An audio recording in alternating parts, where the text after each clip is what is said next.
Hey everyone, it's Joe Glines here in Dallas, Texas. Yeah, and Jackie here from Copenhagen, Denmark. And welcome to our 53rd AutoHotkey webinar, which is a crazy number. Sure that's is. That's just a crazy number. Yeah. And let's see here. We had 72 registrants, which is awesome. Everyone, just so you understand, we start off muted. Try not to unmute yourself. If you have a question, you can unmute yourself. It's just if we have more than 2 people, it becomes really hard to hear who's saying what. So we just start off muted. If you want to use the chat, it's a great, easy way to be able to ask questions and see what's going on. And usually either if I'm talking, Jackie's watching the chat, and if he's talking, I'm watching it. But we will, if we see your question, we'll ask it to the presenter for you. Unless it's like a really complicated question, then just say you have a question, and then I'll let someone know that they need to pause talking, and then you can ask your question if you want to unmute yourself. So that's that. Yeah. These are the last 3 podcasts.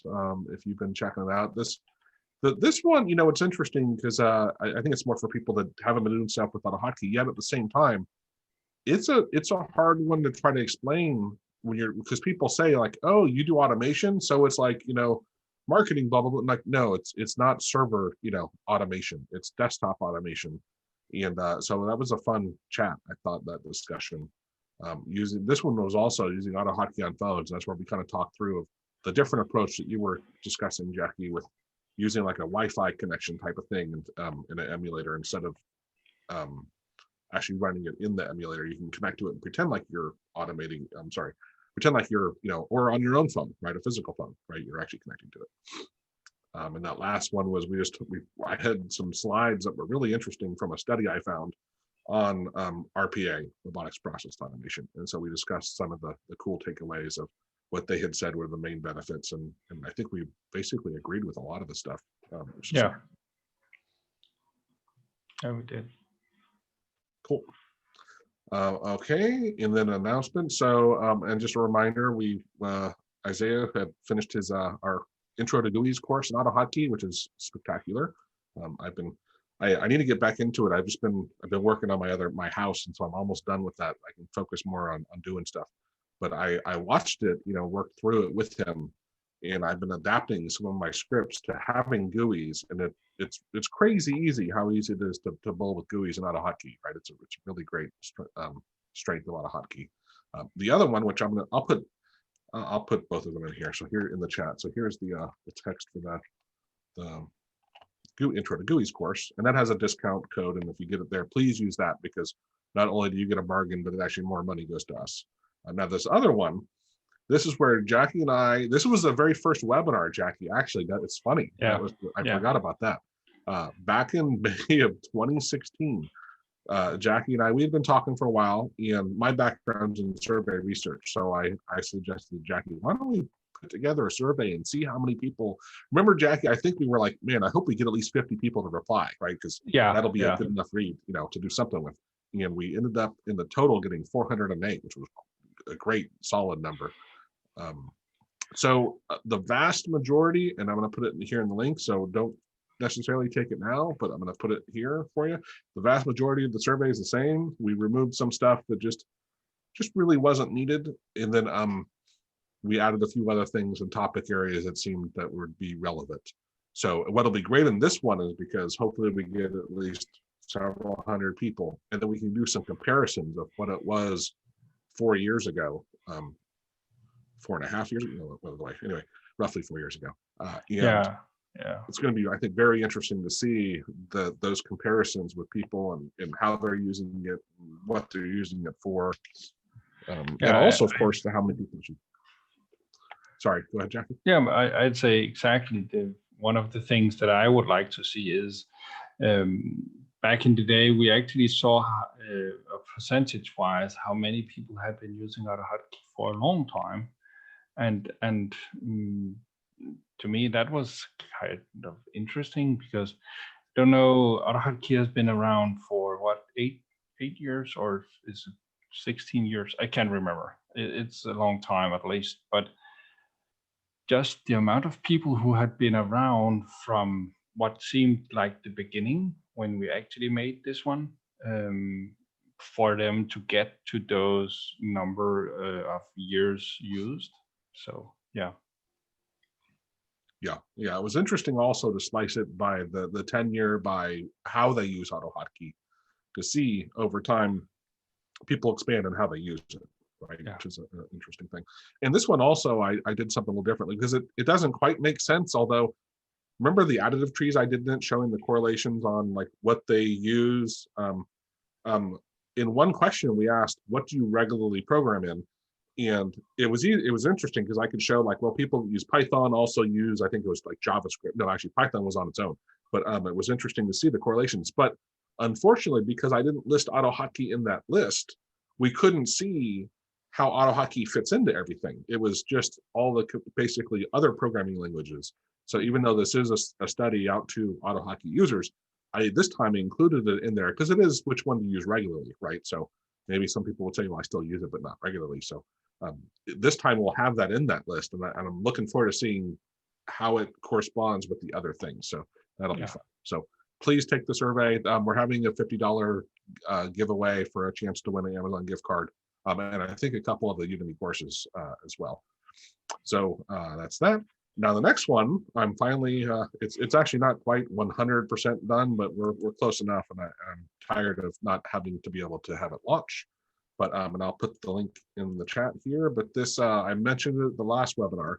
So this is a place now, and it all started, honest, not all started, but for me, it started, working with Jackie, where I was trying to learn all this stuff in AutoHotkey by myself, and trying to read the forum and learn from the forum. And holy cow, like trying to learn this without being able to ask somebody a question, it was tough, right? Especially like I learned object-oriented stuff and web scraping and the DOM all from reading the forum without having a person I could actually ask a question to directly. And then Jackie on average was the one person answering many of my questions. And I happened to find he had a website. And so I went there and him and I started talking. And that like switch from where I actually had a person before, asking, just searching the forum and searching places and trying to find solutions, and then be able to go to Jackie and say, hey, I'm trying to do this. Have you worked on this before? Or can you point me in the right direction? And sometimes he would, we get on Zoom and he would actually help me. Or other times he would just point me in the right direction. And holy cow, like, the levels of my knowledge improving just skyrocketed. So that's why I wanted to create this site. And then what you can do is basically sign up, and there's two different parts, right? You sign up as, what do you want to become? What do you want to find a mentor on? So the things you want to learn, and it's the same list, right? So all these things listed here, it's what would you want to learn? And then again, you could say, well, what am I qualified to teach? Because we're all at different points on things, right? So you may, be an expert right now on hot strings or Excel, but not know DLL calls, right? And then over time, you can go back in and change those things. So that site is now live, and it's all manual. So I'm going to be watching it and trying to connect people. So I'm going to look at who's trying to learn what and who says they know that, and try to connect you with a mentor. And any money you pay, if you do pay to a mentor, that's all between you and the mentor, right? And whatever. So I'm not trying to make any money here. I'm just trying to connect people. Yeah, it's a great thing, Joe, because I think you're right that here you can actually go into a list of people who have said they want to help, or you can go in with people who have said they want to learn. So yeah, I think this can be a great help for people to boost their own abilities. Yeah, sorry, Jackie. I just saw the chat. Geek Dude said he's going to post a link to the survey on Reddit. So thank you, first off, Geek Dude, because we know if I posted it, it'd be flagged as spam, right? Anyway, yeah. And Reddit is actually, so in that survey too, we ask about different places on where you learn from, and it's one of those things, like there's so many places you can learn AutoHotkey. Anyway, so back to this. Yeah, it's that being able, like, so obviously in the last several years, I mean, Jackie, he's just so busy. I started learning from Maestrieth a lot, and now from Isaiah too, who's working for me. And it's indescribable to say like now I have quite a few people, and a lot of them are here today also, that when I get stuck on something, I can ping them and say, hey, have you worked on this, or do you have any, any references or whatever? And you save so much time. It's hard to describe. So just what I try to do is whenever someone helps me is I usually pay them something, right? It doesn't have to be a lot, or you just vocally show your appreciation as best you can. And honestly, like when people send, like on my YouTube channel, they'll every once in a while get a donation, and I don't mind the donation. It's great, I like it. But when I get those emails that say, hey, I've been watching your stuff and I've learned so much from all your things and it's really helped me improve my life, that honestly means much more than the money, right? So if you're paying someone, it doesn't necessarily have to be a financial thing, right? Just make sure that you appreciate their how they help you. Okay.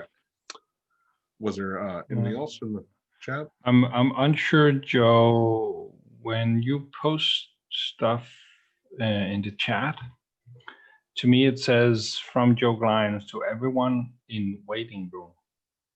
So I'm unsure if people can actually see what Joe is posting in the chat. Yeah.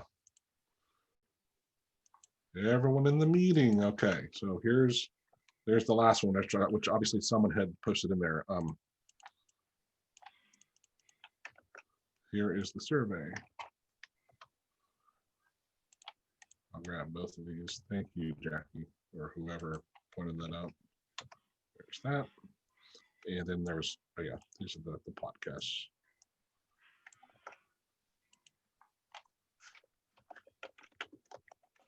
And I'll try to, in the email that follows up to this, that I'll be sending out with the resources, links, I already started building it just because I knew ahead of time what I plan to do. I will try to remember to put, I didn't put all those links, but maybe I did already. I can't remember. I did too many things. And I'm jumping around. So there we go. We're back to here. Cool. So thank you, whoever pointed it, or that was just you back. But yeah, I forget. That's one thing I'll say about Zoom is you write someone on a private thing and it defaults to that, no matter, like, you got to set it back. Or if someone writes you, it does the same thing. That's what I really find annoying. You don't realize that you're just communicating with just that one person. Yeah, but again, you'd probably be more put off by it if you're trying to do something in private and it goes out to everyone. You accidentally hit the reply all to an email, like back in when email first started. Yeah. Yeah. All right. The script highlight for today. This one, and I wanted to share it. I'm going to do a little example here in a second, but of course I use. I've been, I want to track to see what works and what doesn't work, and so Jackie had showed me this cool plugin for WordPress called Pretty Links, and it allows you to create redirects off of your site and tag them in a certain way. And so what I had done was in some of my cheat sheets, I had hyperlinks, and I wanted the people click them to know where they're clicking them from. So for the Udemy courses, I created 4 different cheat sheets. And the hyperlinks, like if I hit Control K here, like here, this one just says AutoHotkey $source equals old, right? And this is just for our example here. And so all of these ends, it's a different URL, but they all have source ? There we go. So source equals old. This one, source equals old. And I wanted to go through after I created, because I had, 74 links, I think, in the document. So I didn't want to manually be doing this stuff, right? So I wanted to do, like, if you're in Word and you hit Control H, you can do a search replace. Unfortunately, the search replace doesn't work on your hyperlinks. So I was like, well, you know what? Let me do a little searching. And so here, which actually, let me bring it up in Studio. There we go. So this, I did a little searching, and I found this one blob of code, which didn't do what I wanted it to do, but it gave me enough of like, oh, okay. The hyperlinks add word range and address.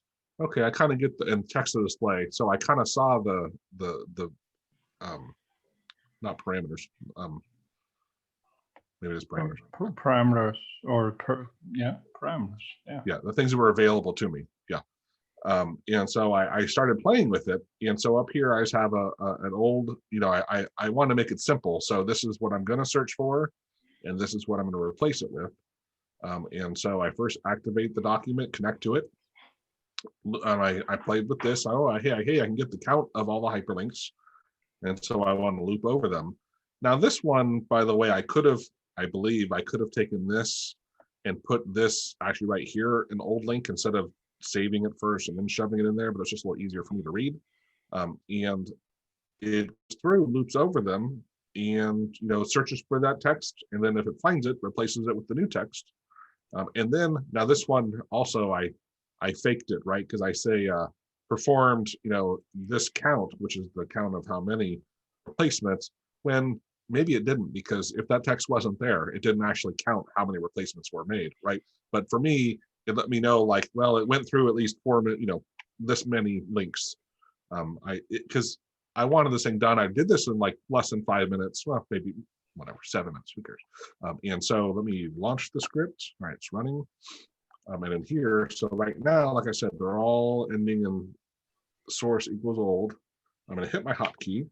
Oh, look at that, it did them. Now let's see if, so now source equals new. And this one, oh, there it goes, source equals new. So you can see how easy that was to do.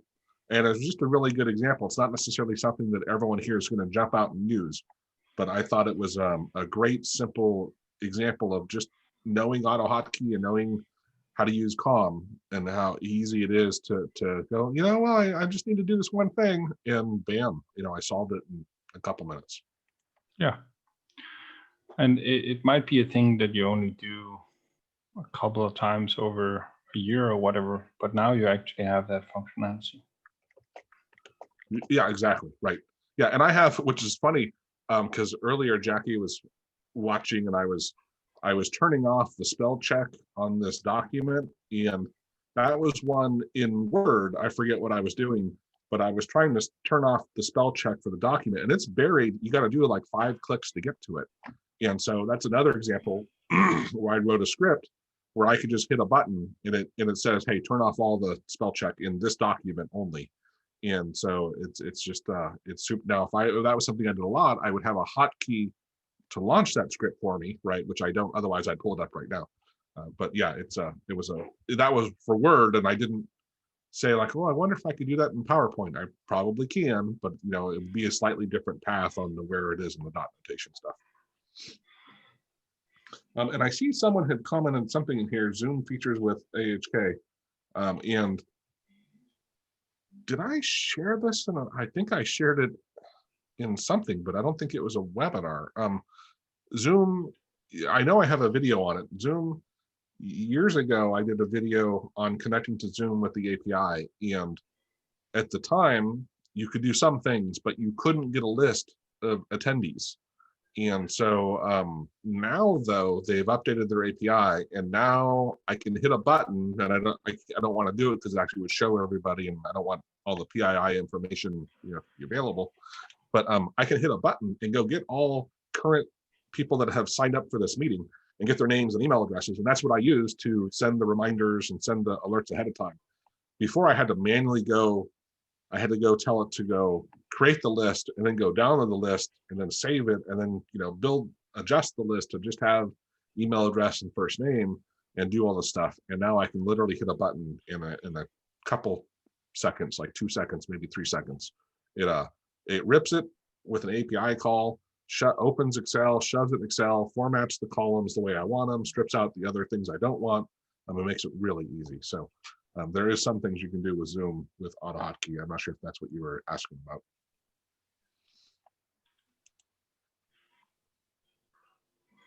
Okie doke. Did anybody have any questions with this, or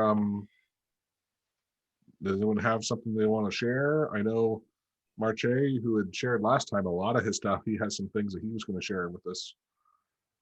But did anybody have any questions with this or anything else before we jump into that?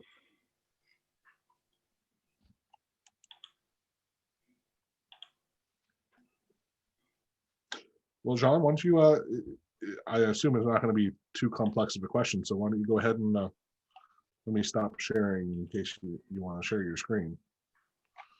Here's a question. Regular expressions are so fun, and yet at the same time, they can, I think of them as like Sudoku. Like they're amazing things, but sometimes you want to beat your head against a wall because you get stuck on this one little thing. Yes, hi, everybody. And I'm not sure that's a simple one. I would like to be able to, it is for a feature in quick access pop-up. I want to offer user a way to filter a list of files by using the Windows or DOS wildcards, you know, the asterisk or a question mark. So for example, I'll make it bigger here. So this is the kind of wildcards we use when we are at the command line or when we want to filter files in Windows. And I'm looking for a way to do it in AutoHotkey. I think that using regex, regular expression match, would help me, but I don't know how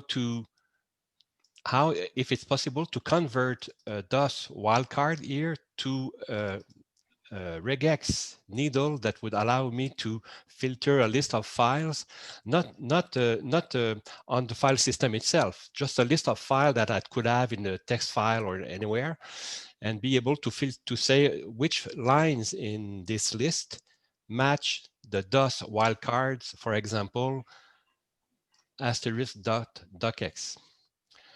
Okay, so the dot is probably the important part here. Like you have the is it called asterisk or the star or whatever you call that?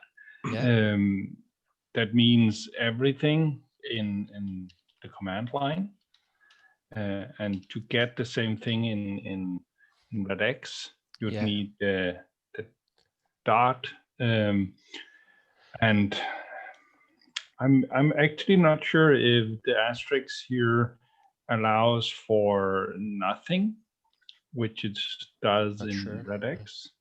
But there's an asterisk. There's also the question mark that could be used. So it can get the question mark in command line. What does it do there? For example, it could be ABC anything .txt.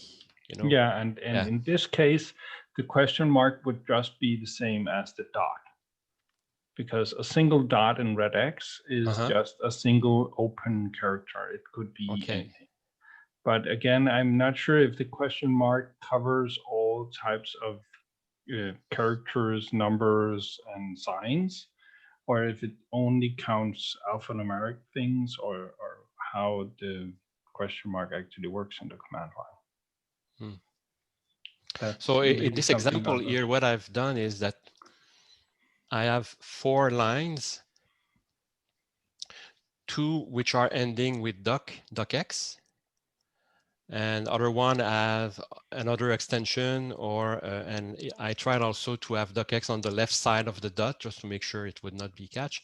So I know that for this, I can translate it to this, the backslash being the escape character for the dot. So I want a real dot and this after that. So I can do this one manually. But I was searching on the AHK forum or elsewhere to find if there's a function that would take any wildcard for DOS and convert it to a working regex criteria that would cover every possibilities using question marks or the asterisk. Or and I haven't found. I was wondering that someone else had this need before, but I haven't found that. I'm guessing that what the command line is already doing is using something similar to regex to do the exact things. So when you have the star or the asterisk here, to me that seems as if it's just regex's dot asterisk, and the question mark would be the same thing, like the dot without any extra notation. Maybe Yeah, that should just be the dot. Yeah. So Okay. so if you had a conversion list, like say when you have an asterisk, convert that into a dot asterisk. And if you have a question mark, convert that into a dot. And if there's any other wildcards of any type, So you said the question mark converted to a dot yeah, and the asterisk to, a dot asterisk. okay. That's quickly off the top of my head, not because I can remember it. But it all. means that I would search for the asterisk. I don't want to search for the asterisk. I want to search No, for no, that's anything. not searching for the asterisk. The dot No? is anything, and the Yeah. asterisk tells it that there can be any number of anything. Oh yeah, okay, okay. I was confusing with the backslash. Okay, I see on the chat there's a few suggestions there. There's So here, this someone is here. suggesting the I don't remember what it is, but start at the beginning of the line, have a dot Yeah. plus. Yeah. That means that there at least needs to be something before the extension. Yeah. Which I'm not sure if the asterisk actually does normally. Does the command line asterisk, can it find empties? Do you get what I'm saying? If the file didn't have any name. Yeah. And it just was empty dot empty. Empty dot doc exit. Yeah. If you had that, I'm pretty sure the asterisk would find it. Whereas if you use the plus, you actually need to have at least one thing, because a plus is one or more, whereas the asterisk is 0 or more. Okay. Jesus had this other suggestion here, which also works. And that was the one I talked about. Yeah. If you had one in your list, if you had the where it says A, B, C, the very first one you have, if you remove the A, B, C from that one, yeah, then it shouldn't find that one. But it did find that it was the right extension. But which needle is it using? This one here. Apparently not. Oh, no. Okay, sorry. Whoops.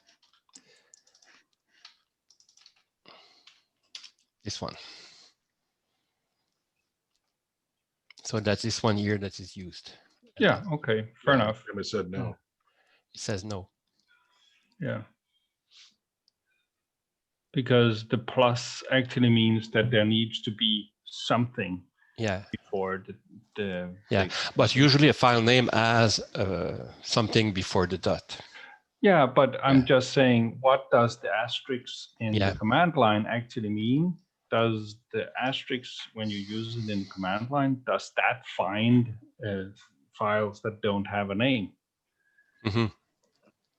It's just, if you want to make the correct conversion, you need to know exactly what the asterisk does. What does that wildcard really cover? Is it 0 or what was it? I said something. All or nothing. I don't remember.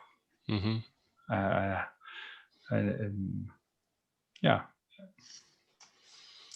I see that there have been more examples, but again, it does really depend on whichever wildcard you want to cover, because as soon as you have the correct regex term for that wildcard, you can simply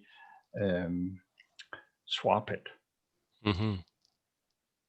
Okay. And so I'll try to best guess, work on that, and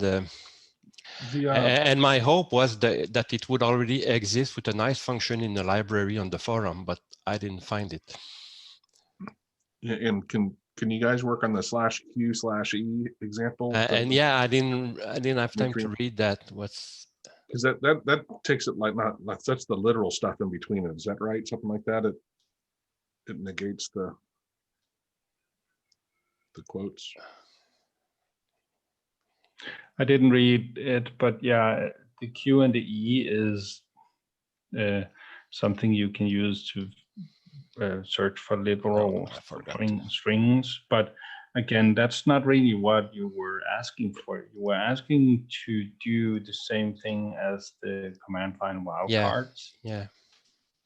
And currently we only know of the wildcard asterisk and wildcard question mark. And both of them can be covered with regex that is very similar to that. Okay. But the asterisk in command line is similar to dot asterisk, and the question mark is similar to dot. Yeah. Okay. I'll work on this. Thank you. In Jean, Thank you, just because I'm Jackie. curious, like, why are you doing this from the DOS? Like, why do you care? But I want to use something that users are familiar with to enter a filter or a list of filter, and asking users to know regex, I don't think is very user friendly. Okay. But using asterisk and question mark, users are generally more familiar with that. Yeah. I could ask them for regex, but I think it will answer only 5% of the users of quick access pop-up, which is not a tool for developers. It's a more general tool. So yeah, that's the reason. Yeah. No, thank you. Okay, I get what Dimitri is saying now. Is as soon as it's not a wildcard, you'd need to tell regex to not regex it. So if it's a dot asterisk and you want to change that to a regex expression, the other dot, the dot that you have before the extension, that's a regex character. So instead of has to be instead of trying to escape it. That's the reason for the backslash here. Yeah, but instead of trying to escape the dot, as soon as it's not a wildcard, simply wrap it with the Q and the E, because then it will cover every kind of thing the user could come up with. Okay, I'll have to read about the Q and the E, because just live like this, I don't catch enough, and I don't ask you to make me understand that at this time. But I have something to work on and to investigate. If I can have control, we could enter it on your screen. How can I give you control? You have to ask it. No, on the button on the thing that says sharing your screen, Jean. Yeah. That's where you can see a little remote control to say give control. Yeah, I've used the Q and E when dealing with double quotes just to help make it easier. Okay, giving it to the new control to Jackie. There you go. Okay. Yeah. You have control. Thank you. Yeah. Again, if you're parsing the strings that the user is creating or typing, the idea here would be if they had entered this this line here. That was what they entered. You'd only care about that one. That's the only one you're interested in here. So that part there, the first one, away with that. Because yes, it's correct that we might want to start at the beginning of whatever we're searching for, but currently we have just swapped it out with that. Okay, and instead of using this one, we'd use the Q and the E, Q, and cover the rest of it with E, like that. So now we have whatever the user typed, and we have changed that. So if the user had typed, let's say they have typed A star, like so, then you would have Q Okay, so A. Q and E is the beginning and the end of literal. Is it the good name? Yeah. Literal text. Yeah. Yeah. So the only thing that we really did here was we replaced the asterisks with the dot asterisks Yeah. and covered everything else in literals. Yeah. And if it's a question mark, I would just use a dot instead of the question mark. Yeah. So if this here was question mark, then you would not have that one. Yeah. And if, let me just revert. And if I have this here, for example. Look at what Geek Dude put in there when you're done.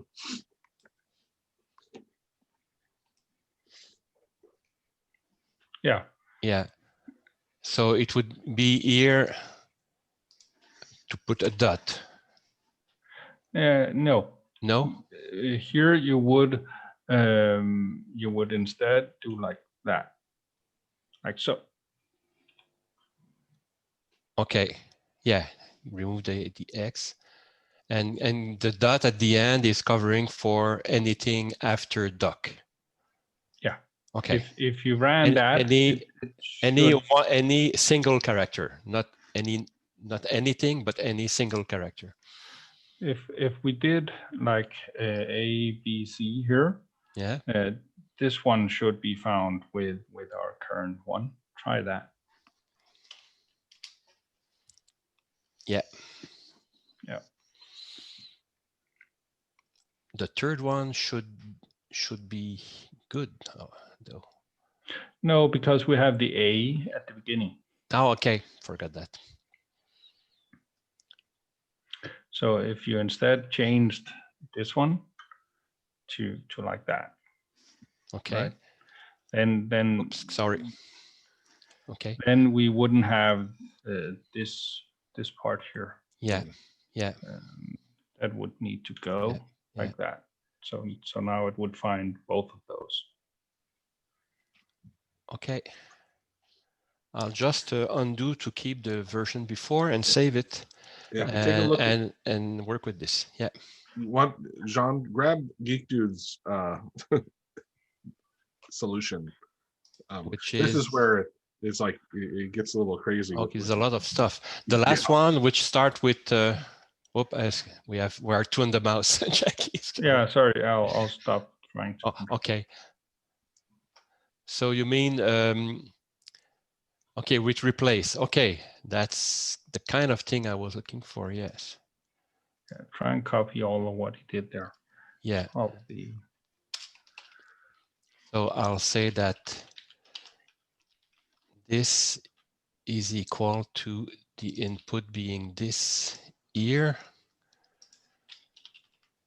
I'll just remove that. So we have here duck star dot duck and it dot and question mark. Yeah. And it works. If I change it to D,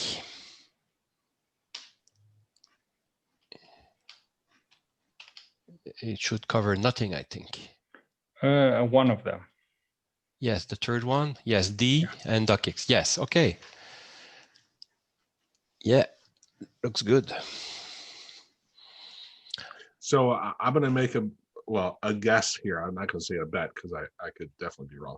But for people watching, right, the solution Geek Dude came up with, I doubt he wrote that all freehand without compartmentalizing a little bit here and there and testing it. So just FYI, if it looks a bit crazy, most people, when you're doing this, you don't write it all at once, right? You write parts of it and test it and keep adding to it. We're seeing his solution here, but I could be wrong there. But I know for me, he made a great way of string replacing on top of each other. Mm-hmm. But what it is actually doing is what we just went over.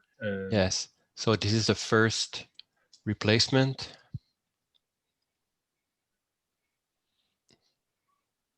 And on top of that, it replaces this. And on top of that, it replaces this. Yeah. And it encloses the whole thing with this and that. Yeah. Okay, And I'll take a few minutes to understand that more clearly, but it looks like what I'm looking for. You And- could, in the next line there, make a message box and just have us look at the string needle. Yeah.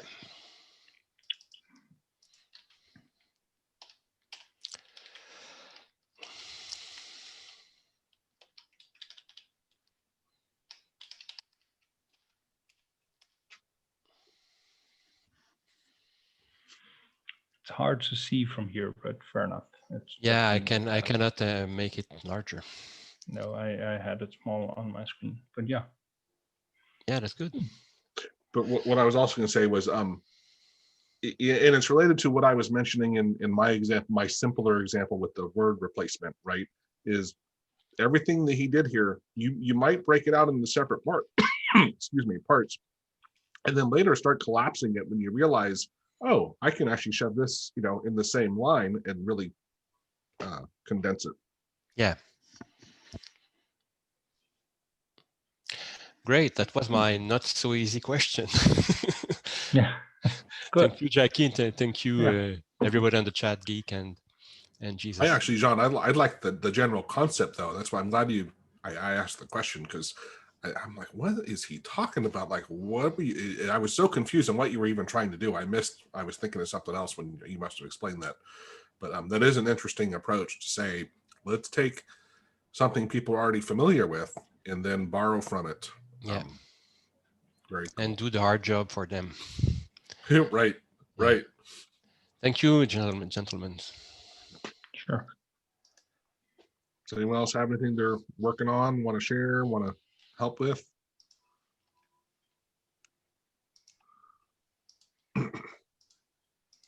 Marche, are you ready to show us what your pedals? Yeah, sure. What was that? Yes, sure. Yeah. Great. Awesome. Yes, I am. Go for it. So this is just a short supplement to a long story which I told to everybody here last time. Let me share also video. Yeah. Okay. Short reminder. I was talking about PC, similarity of a PC to a cockpit in a plane, and in a plane we can use not only our arms or palms or hands to control the machine, but also our foot.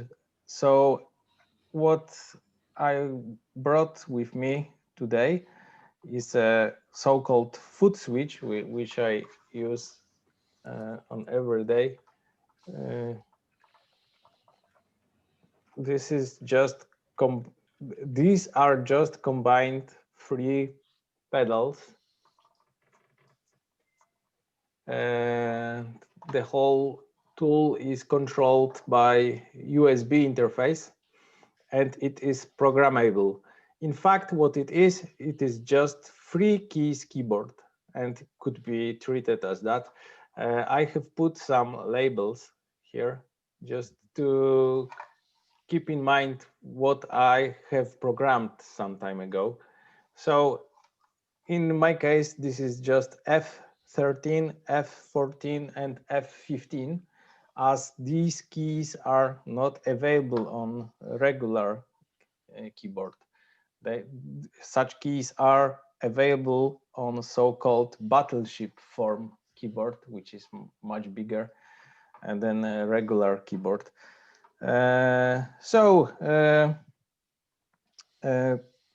It could be programmed by application which is delivered by company making it. What is probably interesting to you is the price of such a device. It's about 20 to 25 euro, and the same price almost in US dollars. And it is available in China on AliExpress, for example, but I have seen it also on Amazon. So for one such a tool, 3 pedals is quite reasonable in my opinion. Programming is fairly easy. There is one trick which I mention right now. This trick is that you have to use American layout of keys and American language to program it. I don't know why. This is just a feature which is not clearly mentioned by producer. I have found this information on a forum. Me myself, I use usually Polish language layout and couldn't get it running. I thought that it is broken. In fact, there is a trick which enables anybody to program it. Just switch temporarily your layout to English and it will work. Last sentence about it. For what purpose do I use it? Maybe this could be also interesting to some of us. First of all, I use just one feed to trigger all 3 pedals. The function which I use most frequently is so-called clipboard manager. For that purpose, I use AHK application, quite famous, but there is, of course, anything could be connected thanks to AutoHotkey, power of AutoHotkey. If you have programmed keys like F keys, you can assign any function to it. For short period of time, I used just Control-C and Control-V, which have been assigned to those keys, but I have found it less practical than using palms. Using palms was anyway quicker. But from the other hand, triggering of clipboard manager works perfectly for me. At Or the on moment, the other foot, to be honest, so to speak. You said the other hand. I'm saying maybe on the other. Sorry. yeah, other feet. Yeah. I was wondering if not to use 2 of such devices concurrently, so to keep right feet on one of them and left feet on the other. I have found it also not so practical. What is I think that it depends a lot on customs, on our personal preferences. For example, I know that some of us play on different instruments, and for example, using feet to control some additional sounds together with guitar on time of playing on a guitar is something quite natural, but then you do it quite seldomly. Only from time to time you just push one pedal. And from the other hand, sometimes when I'm working with a PC, I would like to press some key combinations quite often, and doing it with feet could be, from my perspective, cumbersome. Not so natural, at least. So that's it. What I wanted to show you. And Marche, could you actually use it to be a modifier key? Good question. Because I'm actually running out of modifier keys. I have so many hotkeys, and I could see how that would be. Definitely, application which is used to program it enables using assigning a modifier key to these pedals. But personally, I didn't test it. I was thinking about it because some time ago in our correspondence, I mentioned that in my language, to trigger so-called accents or diacritics, Microsoft proposed to press right Alt key, which is sometimes called gray. gray alt. And I was wondering if not to assign this alt, right alt to a pedal, but as I mentioned before, in my language, usage of this right alt key is quite frequent. I would need to press by my feet very often.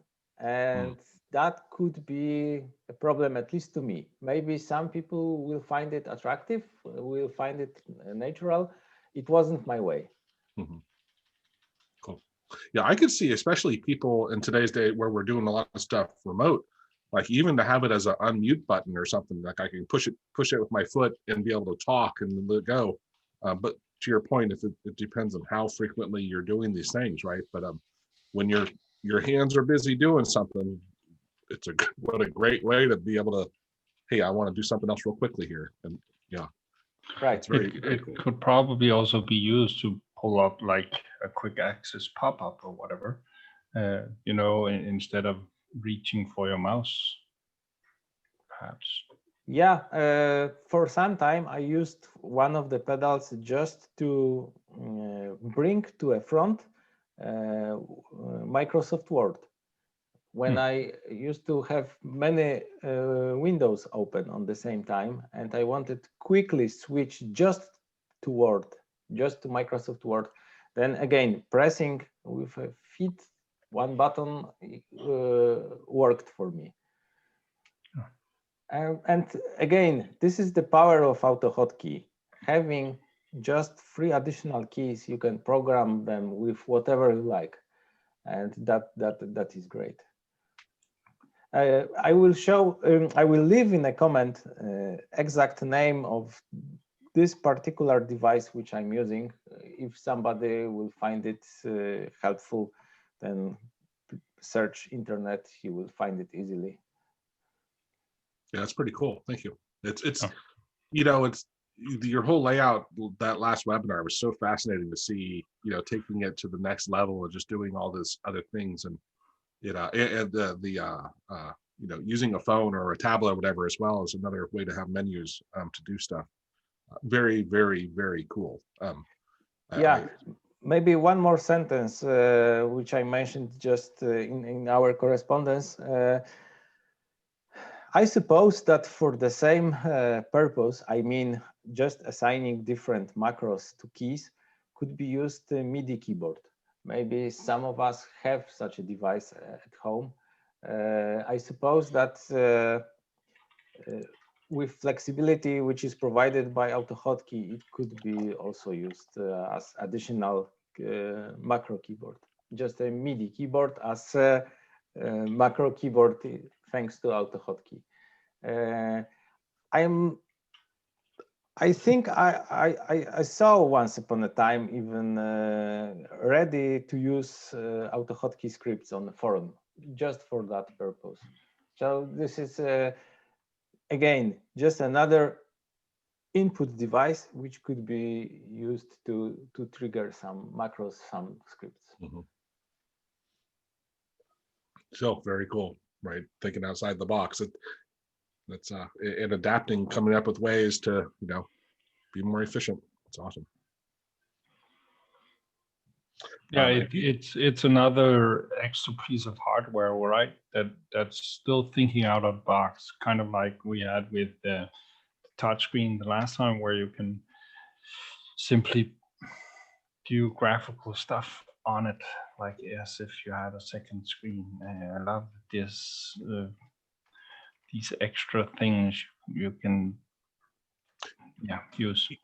But you know, Marcia, one thing, and I saw Geek Dude also mentioned he'd actually used the foot pedals for, I think he said, turning on and off the audio, and he didn't find it too, I forget if he said intuitive or what, but the thing that comes to my mind in all this too is, even for you, is, you know, we're so familiar with using things with our hands, right? And we just don't do a lot with our feet, that it's one of those things, maybe you shouldn't give up right away, because, you know, maybe you could do much more sophisticated things with your feet once you get used to, you know, talented, like it's like trying to do stuff with your left hand if you're right-handed, right? It's not nearly as easy, but over time, if you strap your right hand back, you start learning how to use it better. Maybe with your feet, maybe you could actually do some really advanced stuff with your feet if you got used to it. Maybe we're gonna have what's it called? A trackball? Not a trackball. What's in the middle of a laptop? That red button, that stupid button that drives me nuts. We're gonna have something like that for our feet someday, right? You're like, hey, it all started here, right? You're doing your feet moving stuff around. I can tell you about application which I know for this kind of switch. For example, in factories where people have to observe ongoing line, and they have to also, and they keep also their palms occupied, for example, with a joystick and something else, let's say any tool. And they have to, for example, record just a piece of information on time. And then they just push with a feet this kind of device and record just an event. Another example is making photos with this kind of a device. For example, somebody who is working as operator of ultrasonograph. I don't know if you have such a word in English. And again, they just want to record a photo. And then again, pushing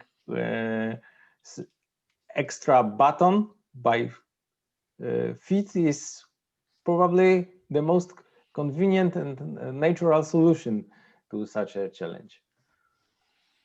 I was a few minutes ago when I was thinking about it, I'm like, well, I get it's a binary, button, but would there be uses for something that's like more like a gas pedal, right? That's different intervals. And I'm like, no. But then just now I was thinking, I wonder if graphic designers are doing stuff and you could use it to zoom in. You're doing both things with your hands and use it to control the focus and zooming in where you're at.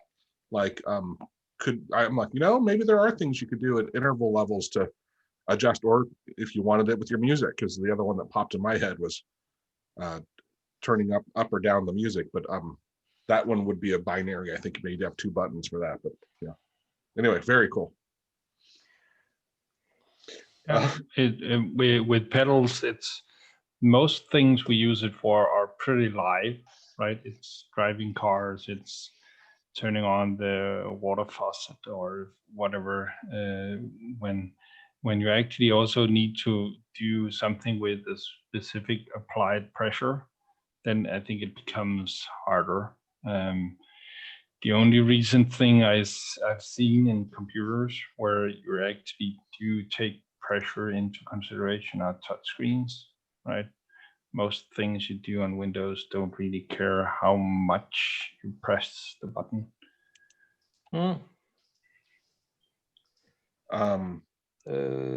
Dan posted this picture to the chat, I think. It does. Hey guys, Joe. This is Matthew Fuller. First time I've ever joined, so thanks for having me on. Yeah, this was my first AutoHotkey. This was my first AutoHotkey project, and this is what got me started in AutoHotkey. I'm a BIM manager, and I use a program called. It's got all these icons on the screen and no hotkeys,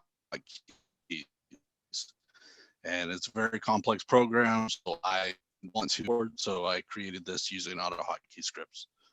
Very cool. You were cutting out a little, by the way. Just what did you say the name of the program was? The program that I automated was Navisworks. Navisworks Manage. It's building information modeling software. Did you happen to see the last webinar? No, this is my first one. Oh, you said that. I'm sorry. You said that at the very beginning. March 8th. Go back. It's recorded. Look for it. I'll find a link here and post it in a minute. He shared a couple of his stuff, and actually someone else shared one that they did. I forget who that was, but anyway, it was. He had one. Marche has one, and I don't know if Marche, if you can just share it real quickly live, but to take like a tablet, or a phone and create Gooeys on the phones. And that way you can dynamically change your buttons, like what you're doing. There's just even ups it one level more because you could nest them. kind of like the way the ribbon reacts to where you are, and change the things. But yeah, that's very cool. How much was this your physical device thing that you bought or you have here? Because mine is like I believe it was around $60. I'll post a link in the chat. Considering the number of buttons you have, to me, and the fact that you can easily pull the covers off and put in what you want behind it, that's a reasonable price. I forget the screen. What are they called? Definitely. The other ones that yeah, they're like $300 or something, and you get very few buttons. That's awesome. If I can add a word to what Jackie was saying, he was wondering. Thanks, appreciate it. Thanks for having me on. Thank you. What were we saying, Marche? I can add some words to what Jackie was saying about. He was in doubt if it makes much sense in computers to have analog scale on just basic switches. I personally use keyboard, computer keyboard made by a small company from Netherlands, which is called the first in the world analog keyboard, where each key has something like 4 millimeter path between state when each key is completely unpressed to the moment when it is fully pressed. And then you can set different thresholds separately for each key. This kind of keyboards are useful in games, in quite sophisticated games, when you, for example, control a trigger in your gun, and even a slight move of your finger makes difference. And the end of my story is that me personally, I quickly switched off this analog functionality and I use it as regular keyboard. Yeah. But anyway, there is something like that in the world, and if somebody is looking for it, I will again put in the chat name of that company. That's great. To me, it was more a matter of have anybody really built an interface that needs it, and if there is a keyboard for it, someone has probably also built a program that uses it. So I do get that, and totally with, let's say, gaming, I don't know, shoot 'em ups or whatever, where a trigger, how heavy are you actually pushing it and stuff like that, will probably be useful in the right circumstance. So sure enough, and we will probably get it in all the other hardware interfaces that will be made over the years, gloves, headsets, body suits, whatever, who knows what we'll all end up with. If anything, because I've also seen the virtual controls. Have any of you seen those, where it just simply detects your hand without any hardware on it? Those also seem to be quite well. So the computer vision is becoming so good and at actually detecting the human body and its movements that it might not end up actually needing any suit at all. Then there is the haptic feedback. If you actually want to feel that you're being hit by whatever, then that might be a thing. But you have the moving floors for walking. That might also be an idea if you want to play virtual reality games. So you can actually feel as if you're moving without walking all around your house. But other than that, yeah. The other one, which in the sound like Marche was going to show a little bit of what he did before. But what I also wanted just to remind people, like, let me open Excel here, is don't forget, it's one of the lowest hanging fruit I tell people is, like this custom toolbar in Excel, right? In almost most programs, you can customize your toolbars, right? That's the very first thing. Like the vast majority of people that I see, they use Excel every day and they never customize. They don't add like, this is my, remove duplicates or freeze panes, right? Or They have some defaults, but I add in my own stuff of changing the decimal place, things you do all the time, right? I'm like, it's so easy to do in most programs, and yet people don't spend the time to just update the stupid program or assign a hotkey to something they use a lot. And of course, this is just taking that much further, right? I wish people wouldn't customize too much, because I actually try to help them from time to time. And when they've customized the interface too much, it's like I'm wasting time. But yeah, if people are super users or extended users or whatever you want to call them, sure enough, why not make your life easier?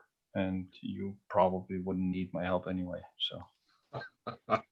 Well, the good news is, at least, when you're doing those things, generally speaking, it's not killing your scripts, right? It's just, yeah, I understand your point. You get there, and it's like me when I go to a computer that doesn't have AutoHotkey, and I'm like, wait a minute, how do I do all these things that I used to do? Now I've forgotten because I don't manually do them anymore. Yeah, it's just like Google Geek Dude said in the chat. It's the exact same thing. If I use the default settings, the chance of me, or the default layout, the chance of me knowing exactly where stuff is when I get to people's workplace, that helps a lot. Yeah. I'm just selfish. Okay, I get it. Yeah, I don't know how many people at whatever thing you call on to figure out where remove duplicates are, because you already know. So I don't really have that issue. Yep. But yeah, anyway, always customize your, well, not always, that he said. You can still assign a hotkey to it, or just memorize the hotkey, right? Control-1 brings up that stupid font window. Was Marche, were you gonna share Optical? I'm trying to think of how to say it. Yeah, sure. That's just a quick review for those that weren't here before. It was a very cool. Okay, so at first, really short introduction. You know what? Hold on one second. I'm going to stop recording and then we'll split it.